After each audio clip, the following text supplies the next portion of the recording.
entrada nós já vamos ter um pouquinho que vai mostrar um pouco da história do Brasil, com os oceanos representando a chegada dos europeus aqui nas terras brasileiras. Aqui na faixa mista, compondo a flora e a fauna, nós vamos ter a samalmeira, que é uma das maiores árvores encontradas em solos brasileiros na Amazônia. Temos as bananeiras também em amarelo e um pássaro aqui representando a fauna. Inicialmente nós estamos aqui no hall de entrada, onde tem uma obra de arte bem recente, um pouco depois da inauguração do teatro, entre o processo de embelezamento. E aqui nesse piso é um mosaico todo feito em pedras portuguesas, umas pedras que vieram todas de fora, e foi feito um processo de colagem dessas pedras nesse piso com o grude da gurijuba, que é um peixe típico da nossa região. E eles produziam grude a partir da gordura do estômago do peixe, que ainda é comercializado até hoje, que na época foi utilizado para fazer a colagem dessas pedras nesse piso, né, fazendo toda uma montagem de vários elementos indígenas e também europeus. Nós vamos ter a presença da parte mais escura, que vai representar um pouco dos rios da região amazônica, que são os nossos rios de águas escuras e águas barrentas. Temos a presença de 3 mosaicos separados, que vão representar um pouco as ilhas que ficam ao entorno de Belém. Temos mais de 30 ilhas ao redor de Belém. Temos esses 3 mosaicos exatamente iguais e parecidos, com alguns elementos, como a cruz de Malta, que fica bem no centro, trazendo um pouco da cultura portuguesa. Ao redor da cruz de Malta vão ter 4 muirapitães, que vão representar o nosso amuleto de sorte e proteção. Temos a presença de algumas árvores também ao redor e o formato de uma vitória régia, toda essa junção dos muirapitães e da cruz de Malta, que fica bem no meio, no centro. Aqui no primeiro andar, ao subir as escadarias do hall, a gente vai se deparar com esse espelho. É um espelho todo em cristal francês, colocado aqui em 1904 e entre 1905 durante o processo de embelezamento, e com a remodelação da sala de espetáculos.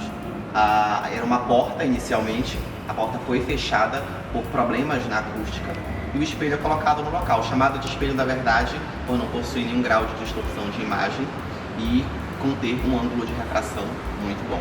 O símbolo hindu presente aqui no piso do primeiro andar, fazendo uma construção toda em madeira, com as 2 madeiras, a capu e pau amarelo, foi motivo de muita discussão por ser muito semelhante à suástica nazista, que por todo o nosso contexto histórico é mais conhecida. Porém, a suástica nazista é invertida para o outro lado e esse símbolo hindu, que também é encontrado no budismo, foi utilizado para dar força ao movimento nazista naquele período. Pode falar que isso é de muito antes de acontecer isso. E esse símbolo é um símbolo milenar, muito antigo, que já existe há muito tempo atrás e que foi também colocado aqui no teatro com todo o contexto do nome, porque é um símbolo que remete à paz, à prosperidade. E o Teatro da Paz inaugurou em 1878, muito antes dos momentos iniciais da Primeira Guerra e da Segunda. As escadas aqui do primeiro andar para o segundo, na primeira ordem de camarotes, nós temos um embelezamento todo em placas de bronze, que são pintadas de ouro e que tem uma representação nelas. No meio, o centro lustre da sala de espetáculos, e na lateral são a simbologia dos ferros ingleses que nós temos aqui dentro do Teatro da Paz. Elas também são colocadas aqui até o segundo andar, até onde a classe mais rica, as autoridades viriam, e foi feito como se fosse um tapete vermelho para que essas pessoas pudessem passar por escadas embelezadas. Na lateral, elas não se estendem até a lateral das escadas, porque como as escadas era a única forma de todas as pessoas acessarem a todos os andares, as pessoas da classe mais baixa teriam que passar pela lateral das escadas, não tinham permissão para passar no meio.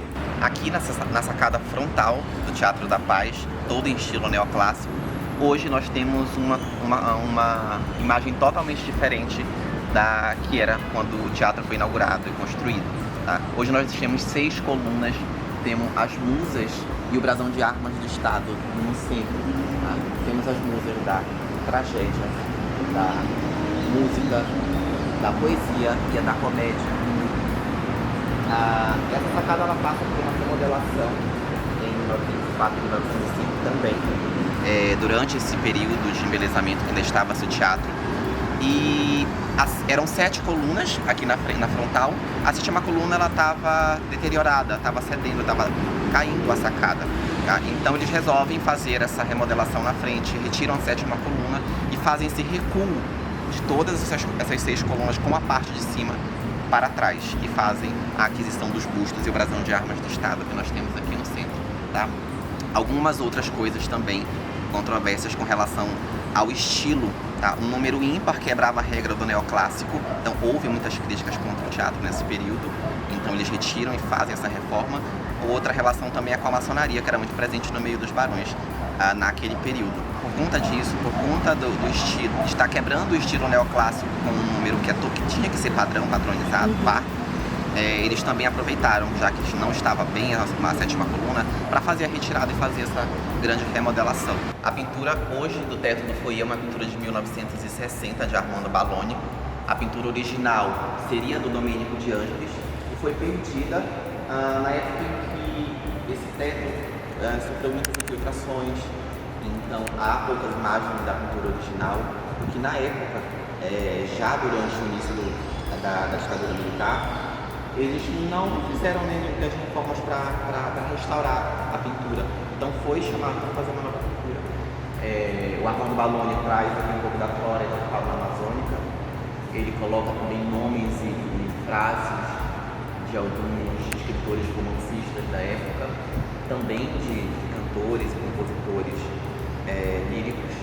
Aqui na sala de espetáculos, nós vamos ter um espetáculo e nós conseguimos entender um pouco mais como acontecia o acesso das pessoas aqui neste espaço. Vai mostrar muito da estratificação social daquele período.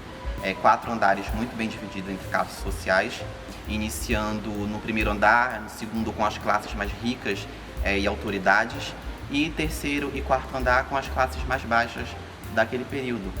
Bem na lateral do palco nós temos outro compartimento que são os proscênios, onde eram reservados para as pessoas que queriam se promover de uma certa forma na sociedade, naquela época inicialmente.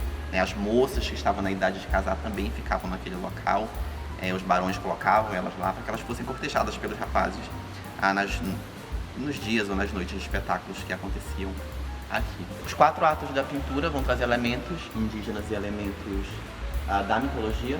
O primeiro ato principal que fica de frente para o palco é o deus Apolo, que é o sol, então é a parte mais iluminada e ele vem como se estivesse entrando na Amazônia para trazer um pouco de luz para a floresta. Na outra ponta nós vamos ter a Diana, que é a deusa da caça. Ela está lá como uma indígena no meio deles, na floresta, e o Apolo entra para trazer luz para essa floresta. Aqui do lado direito nós vamos ter a Thalia, que é a deusa da comédia, deitada numa nuvem, rodeada de anjos com asas coloridas para representar os pássaros da Amazônia.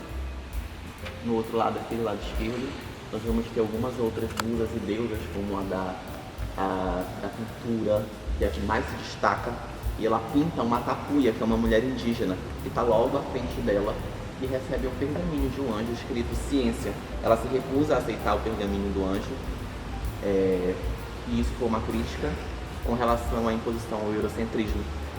Essa imposição da ciência do homem branco, da religião do homem branco em cima das etnias indígenas, e ela se recusa a receber isso. O pano de boca, que é uma das primeiras representações artísticas que nós temos que fazem referência à República Brasileira, encomendado pelos barões, inaugurado aqui em 1890, e é chamado de Alegoria à República e traz diversos elementos. Lá no centro nós temos a Marlene, que é uma mulher que representa a República. Ela é a personificação da República Francesa e aqui ela está representando um pouco da nossa República. Atrás um triângulo iluminado que vai trazer um pouco da maçonaria presente no meio dos barões. Ao redor dela temos o padre que segura a bandeira do Brasil, representando o clero, pessoas da mitologia, as etnias indígenas, os republicanos. Na lateral, daqui do lado direito, tem uma mulher que levanta uma criança para cima. E isso significava os novos tempos que o Brasil estaria vivendo com a chegada da República aqui no país.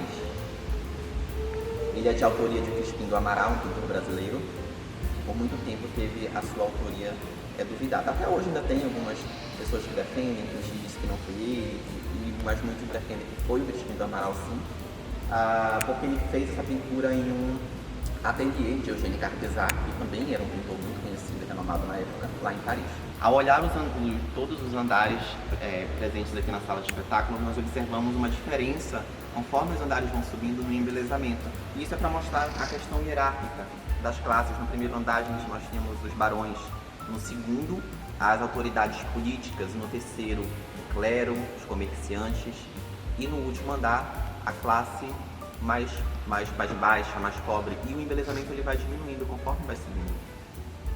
As flores, desde as flores do teto do primeiro andar, as flores do teto do segundo e do terceiro, que vão mudando para fazer essa diferenciação das classes. E é uma parte que me atrai muito, entendeu? Que me chama muito a atenção, que é a parte arquitetônica do teatro. E era um teatro muito bonito, né? Uma joia. E isso me prende muito, me dá uma sensação, sabe assim, quando eu entro aqui, de alívio muito grande. Puxa, sabe? Por isso que eu trabalho há muito tempo aqui. Quando eu entrei aqui, eu entrei como, na época, eles chamavam de contínuo, mas no cargo, né? Mas eu fazia outra coisa. Inclusive até cheguei a ser guia turístico aqui dentro. E depois eu passei para técnica, né, para trabalhar no palco exclusivamente. E é onde estou até hoje e que gosto muito. No dia 15, dia do aniversário do teatro e também aniversário do maestro Waldemar Henrique, nós teremos um lançamento de um livro no foyer às 5h30 da tarde, um livro do maestro Jonas Arraes sobre os últimos dias do maestro Carlos Gomes em Belém. E logo depois teremos um concerto da Orquestra Sinfônica do Teatro da Paz, com temas populares, que vão incluir músicas do Waldemar Henrique, até do Carlos Gomes, e também músicas dos grandes cantores paraenses. Alguns deles estarão aqui cantando, né? De modo que nós estamos aqui já com uma agenda bastante carregada neste primeiro semestre de peças que vêm de fora. Teremos uma mostra de teatro paraense aqui, teremos também grupos de teatro do Pará também trabalhando aqui no nosso palco, teremos música, é claro que sim também, e teremos diversos eventos no foyer também, que está aberto não só para saraus de poesia, como também para leituras dramáticas de teatro e lançamento de livros. Quer dizer, a gente quer encher essa casa de gente, do povo paraense, que é a casa do povo e também casa dos artistas, e nós esperamos que todo mundo venha conhecer o teatro. Estamos aqui de braços abertos, esperando realmente para receber a visita de todos.